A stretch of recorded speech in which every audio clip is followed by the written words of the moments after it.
The following programme contains topics surrounding disordered eating and exercise that some viewers might find distressing. It is quite scary to go through it because I didn't know what it was at first. So did you know what orthorexia was when you were suffering with it? So I didn't know what orthorexia was until I was actually dealing with the eating disorder anorexia. The term orthorexia nervosa has been around since 1996, when a medical doctor from San Francisco, Stephen Bratman, came up with it. Nearly 30 years on and it's still not medically recognised, and people like myself and Adrienne didn't know what it was even when we were suffering with it. So what's the history of orthorexia? There's a lot on my plate.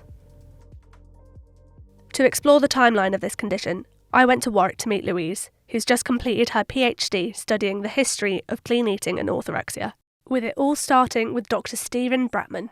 He first publishes about it in 1997 in a journal called Yoga Journal, and in that he basically describes it as a novel eating disorder.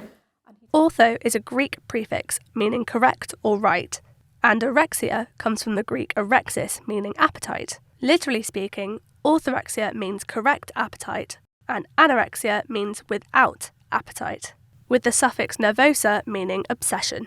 This journal article is then picked up by a writer for Cosmopolitan in 1998, and that's the first kind of really public outing of orthorexia.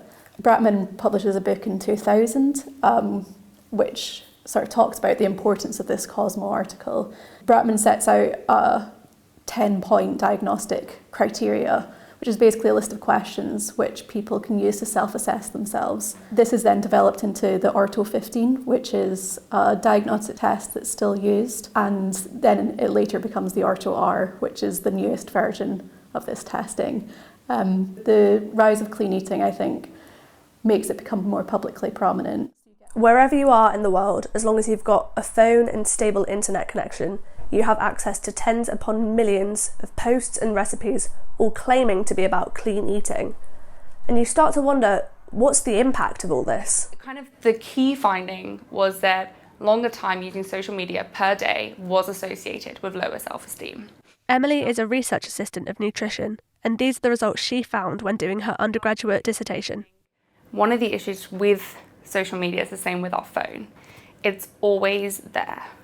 It's constantly available. So it's like this bit of information that we can't really get away from. So whatever your content is, whatever you like, whatever you aspire to be, it's always there.